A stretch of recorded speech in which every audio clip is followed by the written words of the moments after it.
ನಮಸ್ಕಾರ ವೀಕ್ಷಕರೇ, ಇಂದಿನ ಸಂಚಿಕೆಯಲ್ಲಿ ಥೈರಾಯ್ಡ್ ಸಮಸ್ಯೆಗೆ ಮತ್ತಷ್ಟು ಆಸನಗಳ ಅಭ್ಯಾಸವನ್ನು ಮಾಡೋಣ.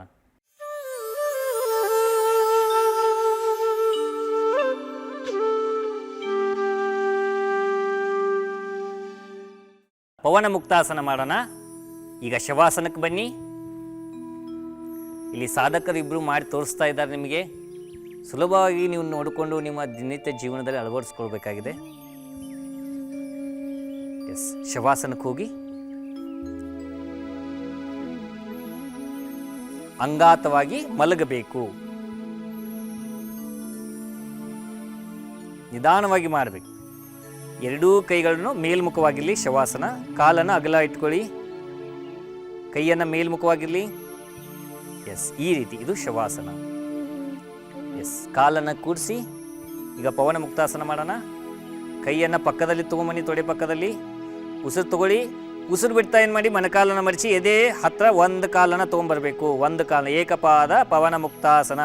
ಸರಿಯಾಗಿ ಎದೆ ಹತ್ರ ಪ್ರೆಸ್ ಮಾಡಿಕೊಂಡು ಎರಡೂ ಕೈಗಳನ್ನು ಏನು ಮಾಡಬೇಕು, ಮೇಲ್ಗಡೆ ತೊಗೊಂಡು ಅದನ್ನು ಸರಿಯಾಗಿ ಅಪ್ಪಿಕೊಂಡು ಎದೆಗೆ ಪ್ರೆಸ್ ಮಾಡ್ಕೋಬೇಕು. ಈಗ ಏನು ಮಾಡಿಬಿಟ್ರು, ತಲೆಯನ್ನು ಮೇಲ್ಮೇಲೆ ಎತ್ತಿಬಿಟ್ರು. ಹೀಗೆ ಮಾಡಿದರೆ ಏನಾಗುತ್ತೆ, ತಪ್ಪಾಗತ್ತೆ. ಯಾವತ್ತು ಈಗ ಉಸಿರನ್ನು ಬಿಡ್ತಾ ಕಾಲನ್ನು ಫೋಲ್ಡ್ ಮಾಡಿ ಪ್ರೆಸ್ ಮಾಡಿದಾಗ ನೆಕ್ಸ್ಟ್ ಏನು ಮಾಡಬೇಕು ಅಂತಂದರೆ, ಉಸಿರನ್ನು ತೆಗೆದುಕೊಳ್ತಾ ಏನು ಮಾಡಬೇಕು, ತಲೆಯನ್ನು ಮೇಲ್ಗಡೆ ಎತ್ತಬೇಕು. ಡೈರೆಕ್ಟಾಗಿ ಹೋಗ್ಬಾರ್ದು. ಇಲ್ಲಿ ಹೋಗ್ಬಿಟ್ಟು ಸರಿಯಾಗಿ ಉಸಿರಾಡಿಸ್ಬೇಕು. ನಾವು ಎಲ್ಲಿ ತಪ್ಪು ಮಾಡ್ತೇವೆ ಅಂತಂದ್ರೆ, ಯೋಗನ ಏನೋ ಅಂತಂತಂದರೆ ಬ್ರೀತ್ ಬಿಟ್ಟು ಏನೋ ಒಂದು ಸರ್ಕಸ್ ಥರ ಮಾಡಿಬಿಡ್ತೀವಿ. ಆ ರೀತಿ ಮಾಡಿದಾಗ ನಮಗೇನಾಗುತ್ತೆ ಅಂತಂದರೆ ಹೆಚ್ಚಿನ ಲಾಭವೇ ಸಿಗೋದಿಲ್ಲ. ಆ ಆಸನದಲ್ಲಿ ಎಷ್ಟು ಲಾಭ ಸಿಗಬೇಕಂತಕ್ಕಂಥದ್ದು ಇರ್ತದಲ್ಲ, ಆ ಲಾಭ ಸಿಗೋದಿಲ್ಲ. ಸೊ ಈ ರೀತಿ ನೀವು ಮಾಡಬೇಕಾಗತ್ತೆ. ಮೈ ಬಾಡಿ ಫುಲ್ ಫ್ರೀ ಇರಬೇಕು, ಸರಿಯಾಗಿ ಉಸಿರಾಡಿಸ್ತಾ ಇರಬೇಕು. ಈಗ ನಿಧಾನವಾಗಿ ಉಸಿರನ್ನು ಬಿಡ್ತಾನೆ ತಳಗಡೆ ತೊಗೊಂಬರ್ಬೇಕು. ತಲೆಯನ್ನು, ಕೈಗಳನ್ನ ಬಿಚ್ಚಿ ಉಸಿರನ್ನು ತೆಗೆದುಕೊಳ್ತಾ ಸ್ಟ್ರೆಚ್ ಮಾಡಬೇಕು. ಈ ರೀತಿ.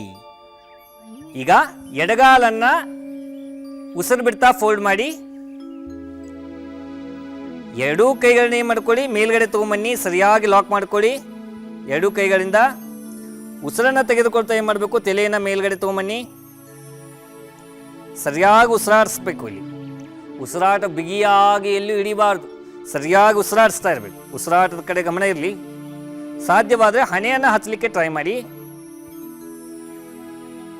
ಅಥವಾ ಮೂಗನ್ನು ಹಚ್ಚಲಿಕ್ಕೆ ಟ್ರೈ ಮಾಡಿ. ಎರಡಲ್ಲಿ ಒಂದಾದರೂ ಹಚ್ಚಿದ್ರೂ ನಡೀತದೆ, ಪರವಾಗಿಲ್ಲ.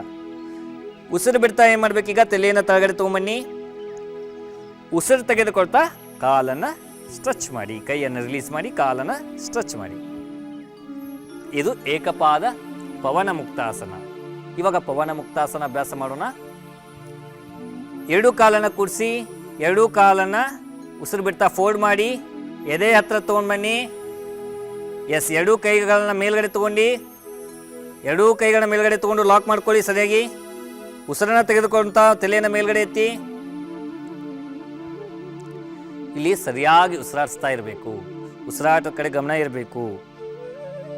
ದೀರ್ಘವಾಗಿ ಉಸಿರಾಟ ತಗೋಬೇಕು, ಉಸಿರು ತಗೋಬೇಕು. ನಿಧಾನವಾಗಿ ಉಸಿರನ್ನು ಹೊರಗೆ ಹಾಕ್ತಾ ಹೋಗ್ಬೇಕು. ನಿಧಾನವಾಗಿ ಉಸಿರು ತಗೊಳ್ತಾ ಹೋಗ್ಬೇಕು. ನಿಧಾನವಾಗಿ ಉಸಿರನ್ನು ಹೊರಗೆ ಹಾಕ್ತಾ ಬರಬೇಕು. ಆ ರೀತಿ ನೀವು ಫೋಕಸ್ ಮಾಡಬೇಕು. ನಿಧಾನವಾಗಿ ಉಸಿರು ಬಿಡ್ತಾ ತಲೆಯನ್ನು ತಳಗಡೆ ತೊಗೊಂಬನ್ನಿ. ಕೈ ಬಿಚ್ಚಿ ನಿಧಾನವಾಗಿ ಉಸಿರನ್ನು ತೆಗೆದುಕೊಳ್ತಾ ಕಾಲನ್ನು ಸ್ಟ್ರೆಚ್ ಮಾಡಿ. ಇದು ಪವನ ಮುಕ್ತಾಸನ. ಈಗ ಮುಂದಿನ ಅಭ್ಯಾಸ. ಈಗ ಮುಂದಿನ ಅಭ್ಯಾಸಕ್ಕೆ ಹೋಗೋಣ. ಸೇತುಬಂಧಾಸನ. ಸೇತುವೆಯನ್ನು ಹೋಲುವಂಥ ಆಸನಕ್ಕೆ ಸೇತುಬಂಧಾಸನ ಅಂತ ಕರೀತಾರೆ. ಈ ಎರಡೂ ಕಾಲನ್ನು ಏನು ಮಾಡ್ಬೇಕಂತಂದರೆ ಫೋಲ್ಡ್ ಮಾಡಿ, ಫಸ್ಟ್ ಎರಡು ಜಾಯಿನ್ ಮಾಡಿ, ಉಸಿರು ತೆಗೆದುಕೊಳ್ತಾ ಫೋಲ್ಡ್ ಮಾಡಿ ಎರಡು ಕಾಲನ್ನ.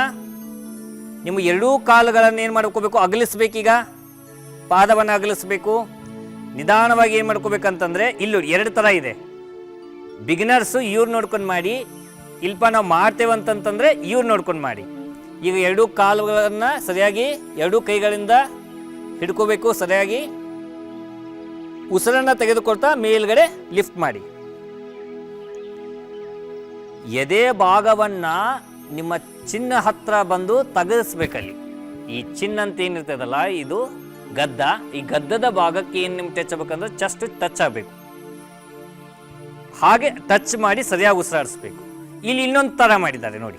ಏನಪ್ಪ ಅಂತಂದ್ರೆ ಯಾರು ಮಾಡ್ಲಿಕ್ಕೆ ಈಗ ಸರಿಯಾಗಿ ಎಷ್ಟೋ ಜನಕ್ಕೆ ಹಿಡ್ಲಿಕ್ಕೆ ಆಗೋದಿಲ್ಲ ಅಂಥವ್ರು ಇದನ್ನ ನೋಡ್ಕೊಂಡು ಮಾಡ್ಬೋದು.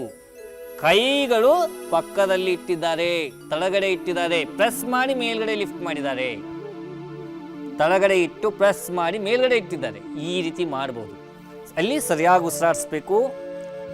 ಉಸಿರಾಟ ಬಿಗಿ ಹಿಡಿಯಾಗಿಲ್ಲ, ನಿಧಾನವಾಗಿ ಉಸಿರನ್ನು ಬಿಡ್ತಾ ತಳಗಡೆ ತಗೊಂಬನ್ನಿ.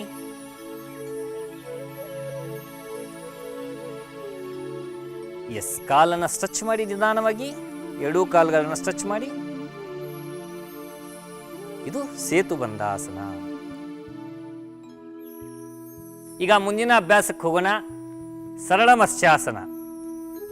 ಎಸ್, ಈಗ ಏನು ಮಾಡ್ಬೇಕಂತಂತಂದ್ರೆ ನಿಧಾನವಾಗಿ ಎರಡೂ ಕೈಗಳನ್ನ ಹಿಂದ್ಗಡೆ ತೊಗೊಂಡ್ಬರ್ಬೇಕು. ನೋಡಿ ಇಲ್ಲಿ ಹೇಗೆ ಮಾಡ್ತಾ ಇದ್ದಾರೆ ಸಾಧಕರು. ಎಸ್, ಚಕ್ರಾಸನ ಹೇಗೆ ಲಿಫ್ಟ್ ಮಾಡೋ ಭಂಗಿ ಇದೆಯಲ್ಲ ಅದೇ ರೀತಿ ಎರಡೂ ಕೈಗಳನ್ನು ಏನು ಮಾಡ್ಕೋಬೇಕು, ನಿಮ್ಮ ಕಿವಿಯ ಪಕ್ಕದಲ್ಲಿ ತೊಗೊಂಡ್ಬರ್ಬೇಕು. ಎರಡೂ ಕೈಗಳನ್ನು, ಎರಡೂ ಕಾಲುಗಳನ್ನು ಸರಿಯಾಗಿ ಕೂಡಿಸಿ. ಈ ಎಷ್ಟು ಸಾಧ್ಯ ಆಗುತ್ತಲ್ಲ ಅಷ್ಟು ನಿಮ್ಮ ತಲೆಯನ್ನು ಮೇಲ್ಗಡೆ ಲಿಫ್ಟ್ ಮಾಡಬೇಕು. ತಲೆ ಮೇಲ್ಗಡೆ ಲಿಫ್ಟ್ ಮಾಡಿ. ಎಸ್, ಈಗ ಎರಡೂ ಕೈಗಳನ್ನು ಏನು ಮಾಡ್ಕೋಬೇಕು, ನಿಮ್ಮ ತೊಡೆಯ ಮೇಲೆ ಇಟ್ಕೋಬೇಕು. ಫುಲ್ ಏನು ಮಾಡಬೇಕು, ಸ್ಟ್ರೆಚ್ ಮೇಲ್ಗಡೆ ಮಾಡಬೇಕು. ಕೈಯನ್ನು ತೊಡೆ ಮೇಲೆ ಇಟ್ಕೊಂಡು ಫುಲ್ ಸ್ಟ್ರೆಚ್ ಮಾಡಬೇಕು. ಉಸಿರಾಡಿಸ್ತಾ ಇರಬೇಕು. ಫುಲ್ ಹೇಗೆ ಸ್ಟ್ರೆಚ್ ಮಾಡಿದಾರೋ ಆ ರೀತಿ ಮಾಡಿಕೊಂಡು ಸರಿಯಾಗಿ ಉಸಿರಾಡಿಸ್ತಾ ಇರಬೇಕು. ಕಾಲನ್ನು ಸರಿಯಾಗಿ ಜೋಡಿಸ್ಬೇಕು. ಹಿಂಬಡವನ್ನು ಕೂಡಿಸಿದ್ರೆ ಒಳ್ಳೆಯದು. ಕೂಡಿಸ್ಲಿಕ್ಕಾಗಲಿಲ್ಲ ಸಾಧ್ಯವಾದಷ್ಟು ಮಾಡಿ. ಇದೇ ಪರ್ಫೆಕ್ಟ್ ಹಿಂಗೇ ಬರಬೇಕಂತೇನಿಲ್ಲ, ನಿಮಗೆ ಎಷ್ಟು ಸಾಧ್ಯ ಆಗುತ್ತೆ ಅಷ್ಟೇ ಮಾಡಿ, ಆದರೆ ಸರಿಯಾಗಿ ಮಾಡಿ. ಉಸಿರಾಟ ಕ್ರಿಯೆ ಕೂಡ ಸರಿಯಾಗಿರಬೇಕು. ಈಗ ನಿಧಾನವಾಗಿ ಎರಡೂ ಕೈಗಳನ್ನ ಹಿಂದ್ಗಡೆ ತೊಗೊಂಡು ಬನ್ನಿ. ಕಿವಿಯ ಪಕ್ಕದಲ್ಲಿ ಎರಡೂ ಕೈಗಳು ಇಟ್ಕೊಳ್ಳಿ. ಈಗ ನಿಧಾನವಾಗಿ ತಳಗಡೆ ಇಳಿಸಿ. ಈಗ ನಿಧಾನವಾಗಿ ಕೈಗಳನ್ನ ಎರಡೂ ತೊಡೆ ಪಕ್ಕದಲ್ಲಿ ತೊಗೊಂಬನ್ನಿ. ಈಗ ಸರ್ವಾಂಗಾಸನವನ್ನು ಅಭ್ಯಾಸ ಮಾಡೋಣ. ಸರ್ವ ಅಂಗಗಳಿಗೂ ರಕ್ತ ಸಂಚಲನೆ ಮಾಡುವ ಅಂಥ ಆಸನ ಇದು. ಇದಕ್ಕೆ ಸರ್ವಾಂಗಾಸನ ಅಂತ ಕರೀತಾರೆ. ಈ ಸರ್ವಾಂಗಾಸನವನ್ನು ಮಾಡಬೇಕಾದಾಗ ಎರಡೂ ಕೈಗಳನ್ನ ತಳಗಡೆ ಇರಬೇಕು. ಯಾರು ಮಾಡಲಿಕ್ಕಾಗಲ್ಲ ಅವರು ಅಷ್ಟೇ ಅರ್ಧ ಸರ್ವಾಂಗಾಸನ ಅಥವಾ ಅರ್ಧ ಹಲಾಸನ ಅಂತ ಏನು ಕರಿತೀವಲ್ಲ ಆ ರೀತಿ ಮಾಡ್ಬೋದು. ಇವು ಪೂರ್ತಿ ನಿಮಗೆ ಯಾವ ರೀತಿ ಮೇಲಕ್ಕೆ ಎತ್ತಬಹುದಲ್ಲ ಅಂಥವರು ಇವ್ರನ್ನ ನೋಡ್ಕೊಂಡು ಮಾಡ್ಬೋದಾಗಿದೆ. ಎಸ್, ಉಸಿರನ್ನು ತೆಗೆದುಕೊಳ್ತಾ ನಿಧಾನವಾಗಿ ಎರಡೂ ಕಾಲುಗಳನ್ನು ಮೇಲ್ಗಡೆ ತೊಗೊಂಬನ್ನಿ. ಇಲ್ಲಿ ಉಸಿರಾಡಬೇಕು. ಯಾರು ಮಾಡೋಕ್ಕಾಗಲ್ಲ ಅವ್ರು ಈ ರೀತಿ ಮಾಡ್ಬೋದು. ಇಲ್ಲಿ ಇಷ್ಟು ನಿಂತು ಸರಿಯಾಗಿ ಉಸಿರಾಡಿಸ್ಬೋದು. ಇವಾಗ ನೀವು ಮಾಡ್ಬೋದಾಗಿದೆ. ಸರ್ವಾಂಗಾಸನ ಮಾಡ್ತೀರಾ ಅಂತಂದರೆ ಈ ರೀತಿ ಕೈಗಳನ್ನು ಎರಡೂ ಹಿಂದ್ಗಡೆ, ಬೆನ್ನಿನ ಹಿಂದ್ಗಡೆ ಬರಬೇಕು, ಸಪೋರ್ಟಿವ್ ಆಗಿರಬೇಕು. ಮೊಣಕೈಯು ಕೂಡ ನೆಲಕ್ಕೆ ಸರಿಯಾಗಿ ತಾಗಿರಬೇಕು. ಸೈಡಿಗೆ ಹೋಗಬಾರ್ದು, ಪೂರ್ತಿ ಸ್ಟ್ರೇಟ್ ಆಗಿರಬೇಕು. ಕತ್ತನ್ನು ಸ್ಟ್ರೇಟ್ ಆಗಿರಬೇಕು, ಪಕ್ಕದಲ್ಲಿ ಹೊಳಸೋ ಆಗಿಲ್ಲ, ಸ್ಟ್ರೇಟ್ ಆಗಿರಬೇಕು. ಪಾದವು ಸ್ಟ್ರೇಟ್ ಆಗಿರಬೇಕು. ಪೂರ್ತಿ ಮೈ ಫ್ರೀ ಬಿಟ್ಟು ಮಾಡಬೇಕು. ಸರಿಯಾಗಿ ಬ್ರೀತ್ ಮಾಡಬೇಕಿಲ್ಲಿ. ಎಸ್, ಈಗ ಉಸಿರಾಡಿಸಿದ ತಕ್ಷಣ ನಿಧಾನವಾಗಿ ಉಸಿರನ್ನು ಬಿಡ್ತಾ ಎರಡೂ ಕಾಲುಗಳನ್ನು ತಳಗಡೆ ತೊಗೊಂಡ್ಬರ್ಬೇಕು. ಎರಡೂ ಕಾಲುಗಳನ್ನು ಫಸ್ಟ್ ನೆಲಕ್ಕೆ ಹಚ್ಚಿ, ಎರಡೂ ಕೈಗಳನ್ನು ತಳಗಡೆ ಹಚ್ಚಿ ನಿಧಾನವಾಗಿ ತಳಗಡೆ ಇರಿಸಿ. ಇದು ಸರ್ವಾಂಗಾಸನ. ಈಗ ಮತ್ಸ್ಯಾಸನ ಮಾಡೋಣ. ಮತ್ಸ್ಯಾಸನ ಅಂತಂದ್ರೆ ಮೀನಿನ ಹೋಲುವಂಥ ಆಸನಕ್ಕೆ ಮತ್ಸ್ಯಾಸನ ಅಂತ ಕರೆದಿದ್ದಾರೆ. ನಿಧಾನವಾಗಿ ಸಾಧಕರೇ ಎದ್ದು ಕೂತ್ಕೊಳ್ಳಿ.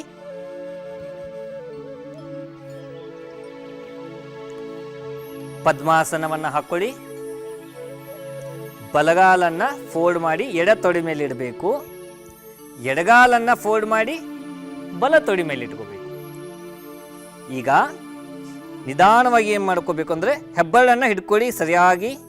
3 ಬೆರಳನ್ನು ಯಾವ್ಯಾವಪ್ಪ ಅಂತಂದರೆ ಮಧ್ಯದ ಬೆರಳು, ಇಂಡೆಕ್ಸ್ ಫಿಂಗರು ಮತ್ತು ದೊಡ್ಡ ಬೆರಳು ಮಾತ್ರ ಓಪನ್ ಆಗಿರಬೇಕು. ಮಿಕ್ಕ 2 ಬೆರಳು ಏನಾಗಿರಬೇಕು, ಕ್ಲೋಸ್ ಆಗಿರಬೇಕು. ಅದರಿಂದ ಏನು ಮಾಡಬೇಕು, ಸರಿಯಾಗಿ ಹಿಡ್ಕೋಬೇಕು. ನಿಧಾನವಾಗಿ ಮೊಣಕೈ ಹಸ್ತ ನಿಧಾನವಾಗಿ ಹಿಂದ್ಗಡೆ ಮಲಗಿ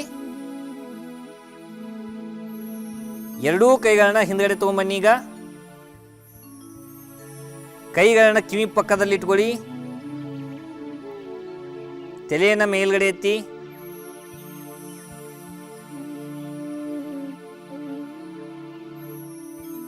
ಯಾರು ಬಿಗಿನರ್ ಇದ್ದಾರಲ್ಲ ಇವ್ರನ್ನ ನೋಡ್ಕೊಂಡು ಮಾಡಿ. ಯಾರು ಇವಾಗ ಸ್ಟಾರ್ಟ್ ಮಾಡಬೇಕು ಅಭ್ಯಾಸ ಮಾಡಬೇಕು ನಾವು ಅಂತ ಅಂತಿದ್ದೀರಲ್ಲ ಇವ್ರು ನೋಡ್ಕೊಂಡು ಮಾಡಿ. ಇಷ್ಟೇ ಆಗತ್ತಂದ್ರೆ ಇಷ್ಟೇ ಮಾಡಿ. ಇಲ್ಲಪ್ಪ ನಾವು ಮಾಡ್ತೀವಿ, ನಾವು ಮೊದಲು ಕೂಡ ಅಭ್ಯಾಸ ಮಾಡಿದೇವಲ್ಲ ಇವ್ರು ನೋಡ್ಕೊಂಡು ಮಾಡಿ. ಇವ್ರು ತಲೆಯನ್ನು ಎತ್ತಿಬಿಟ್ಟು ಕೈಯನ್ನು ಹೆಬ್ಬೆಳನ್ನು ಹಿಡ್ಕೊಂಡು ಸ್ಟ್ರೆಚ್ ಮಾಡಿದಾರಲ್ಲ ಈ ರೀತಿ ಮಾಡ್ಬೋದು ನೀವು ಅಭ್ಯಾಸವನ್ನು. ಅಂದರೆ ನಿಮ್ಗೆ ಬೆನಿಫಿಟ್ ಸಿಗ್ತದೆ. ನಾವು ಮಾಡ್ತೀವಿ ಅಂತೇಳಿ ನೀವು ಇವ್ರ ಥರನೇ ಬಿಗಿನರ್ಸ್ ಮಾಡ್ಲಿಕ್ಕೆ ಹೋದರೆ ತಪ್ಪಾಗಿ ಮಾಡಿದಲ್ಲಿ ಏನಾಗುತ್ತೆ, ನಿಮಗೆ ಅಡ್ವರ್ಸ್ ಎಫೆಕ್ಟ್ ಆಗುತ್ತೆ. ಹಾಗಾಗಿ ನೀವು ನಿಧಾನವಾಗಿ ನಿಮಗೆ ಯಾವುದು ಬರ್ತದಲ್ಲ ಅದನ್ನು ಅಭ್ಯಾಸ ಮಾಡಿ. ಎರಡೂ ಕೂಡ ಇದೆ, ಬಿಗಿನರಿಗೂ ಇದೆ ಮತ್ತು ನೀವು ಯಾರು ದಿನನಿತ್ಯ ಅಭ್ಯಾಸ ಮಾಡ್ತೀರ ಅಂತಿದ್ರಲ್ಲ ಅವ್ರಿಗೂ ಕೂಡ ಇದೆ. ಇಲ್ಲಿ ನಿಧಾನವಾಗಿ ಎರಡೂ ಕೈಗಳನ್ನು ಹಿಂದ್ಗಡೆ ತೊಗೊಂಡು ಬಂದು ತಲೆಯನ್ನು ನಿಧಾನವಾಗಿ ತಳಗಡೆ ಇಳಿಸಿ. ಈಗ ನಿಧಾನವಾಗಿ ಎದ್ದು ಕೂತ್ಕೊಳ್ಳಿ. ಕೈಗಳ ಮೊಣಕೈ ಹೆಲ್ಪ್ ತಗೊಳ್ಳಿ. ನಿಧಾನವಾಗಿ ಎದ್ದು ಕೂತ್ಕೊಳ್ಳಿ.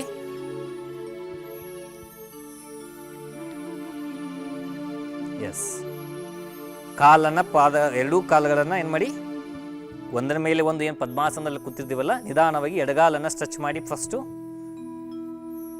ಆ ನಂತರ ಬಲಗಾಲನ್ನು ಸ್ಟ್ರೆಚ್ ಮಾಡಿ. ಈಗ ಮುಂದಿನ ಆಸನ ಸಿಂಹಾಸನ. ಈಗ ಮುಂದಿನ ಆಸನ ಸಿಂಹಾಸನ. ಸಿಂಹದ ಹಾಗೆ ಹೋಲುವಂಥ ಆಸನಕ್ಕೆ ಸಿಂಹಾಸನ ಅಂತ ಕರೀತಾರೆ. 84 ಲಕ್ಷ ಆಸನಗಳಿದೆ. ಒಂದು ಆ 84 ಲಕ್ಷಗಳ ಆಸನದಲ್ಲಿ ಇಂಪಾರ್ಟೆಂಟ್ ಆಸನ ಯಾವ್ಯಾವ ಅಂತಂತಂದ್ರೆ 4 ಆಸನಗಳು. ಅದು ಸಿದ್ಧಾಸನ, ಪದ್ಮಾಸನ, ಸಿಂಹಾಸನ, ಭದ್ರಾಸನ ಅಂಥೇಳಿ. ಆ ಸಿಂಹಾಸನನೂ ಅದರೊಳಗಡೆ ಇದೆ. ಅಷ್ಟೊಂದು ಉಪಯುಕ್ತಕಾರಿ ಅಂತ ಯೋಗಿಗಳು ಅದನ್ನು ಹಠ ಪ್ರದೀಪಿಕದಲ್ಲಿ ಹೇಳಿದ್ದಾರೆ. ಈಗ ಸಿಂಹಾಸನ ಹೆಂಗೆ ಮಾಡಬೇಕು, ಈಗ ಸುಖಾಸನದಲ್ಲಿ ಕೂತ್ಕೋಬೇಕು. ಇಲ್ಲಿ ನೋಡಿ, ಸುಖಾಸನದಲ್ಲಿ ಕೂತ್ಕೋತಾರೆ. ಈಗ ಎರಡೂ ಮೊಣಕಾಲ ಮೇಲೆ ಎರಡೂ ಹಸ್ತ ಇರಬೇಕು. ಬರಡನ್ನು ಅಗಲ ಮಾಡ್ಕೋಬೇಕು. ಬೆನ್ನು ಹುರಿ ನೇರವಾಗಿರಬೇಕು. ಈಗ ದೀರ್ಘವಾಗಿ ಉಸಿರನ್ನು ತೆಗೆದುಕೊಳ್ಳಿ. ನಾಲಿಗೆಯನ್ನು ಹೊರಗಡೆ ತೆಗೆಯಿರಿ. ಗದ್ದವನ್ನು ಎದೆಗೆ ತಾಗಿಸಿ. ಅಲ್ಲಿ ಬ್ರೀತನ್ನು ಹೋಲ್ಡ್ ಮಾಡಬೇಕು. ಉಸಿರನ್ನು ಹಿಡಿದಿಟ್ಕೋಬೇಕು. ಮೂಗಿನ ತುದಿಯನ್ನು ನೋಡ್ತಾ ಉಸಿರಾಡಿಸ್ತಾ ಇರಬೇಕು. ಅಂದರೆ ಇದಕ್ಕೆ ಸಿಂಹಾಸನ ಅಂತ ಕರೀತಾರೆ. ಇಲ್ಲಿ ಸಿಂಹಾಸನ ತ್ರಿಬಂಧವನ್ನು ಫೆಸಿಲಿಟೇಟ್ ಮಾಡ್ತದೆ. ಅಂದರೆ ಜಲಾಂಧ್ರ ಬಂಧವೂ ಆಗ್ತದ, ಉಡಿಯಾಣ ಬಂಧನೂ ಆಗ್ತದ, ಮೂಲ ಬಂಧನೂ ಆಗ್ತದ. ಸಿಂಹಾಸನದಲ್ಲಿ 3 ಮಾಡಿದರೆ ಕೂಡ ಇನ್ನೂ ಹೆಚ್ಚಿನ ಲಾಭಕಾರಿ ಆಗ್ತದ. ಮೂಗಿನ ತುದಿ ನೋಡ್ತಾ ಅಷ್ಟೇ ಕುತ್ಕೋಬೇಕು. ಉಸಿರನ್ನ ಬಿಗಿ ಹಿಡ್ಕೋಬೇಕು. ಉಸಿರು ತೆಗೆದುಕೊಂಡು ಗದ್ದವನ್ನ ಏನು ಮಾಡಬೇಕು, ಎದೆಗೆ ತಾಗಿಸಿ ನಾಲ್ಗೆಯನ್ನು ಚಾಚಿ ಮೂಗಿನ ತುದಿಯನ್ನು ಸರಿಯಾಗಿ ನೋಡ್ಕೊಂತ ಕುತ್ಕೋಬೇಕು. ಮೂಗಿನ ತುದಿ ಮೇಲೇ ದೃಷ್ಟಿ ಇರಬೇಕು, ಎಲ್ಲೂ ಇರಬಾರ್ದು. ಆ ನಂತರ ನಿಮಗೆ ಎಷ್ಟು ಸಾಧ್ಯತೆ ಅಷ್ಟೇ ಹಿಡ್ಕೊಳ್ಳಿ. ಆಮೇಲೆ ಹಿಡಿದ ತಕ್ಷಣ ನಿಧಾನವಾಗಿ ಉಸಿರನ್ನು ತೆಗೆದುಕೊಳ್ತಾ ನಿಧಾನವಾಗಿ ತಲೆಯನ್ನು ಮೇಲ್ಗಡೆ ತೊಗೊಂಬನ್ನಿ. ನಾಲ್ಗೆಯನ್ನು ಒಳಗಡೆ ಹಾಕ್ಕೊಳ್ಳಿ. ಎಸ್, ಈಗ ಕೈಗಳನ್ನು ರಿಲೀಸ್ ಮಾಡಿ. ಇದಕ್ಕೇನಂತಾರೆ ಅಂತಂದರೆ ಸಿಂಹಾಸನ ಅಂತಂತಾರೆ. ಪ್ರಿಯ ವೀಕ್ಷಕರೇ, ಇಂದಿನ ಸಂಚಿಕೆಯಲ್ಲಿ ಥೈರಾಯ್ಡ್ ಸಮಸ್ಯೆಗೆ ಒಂದಿಷ್ಟು ಆಸನಗಳನ್ನು ನೋಡಿದ್ದೀರಾ. ಮುಂದಿನ ಸಂಚಿಕೆಯಲ್ಲಿ ಇನ್ನೊಂದಿಷ್ಟು ಆಸನದೊಂದಿಗೆ ಭೇಟಿಯಾಗೋಣ. ನಮಸ್ಕಾರ.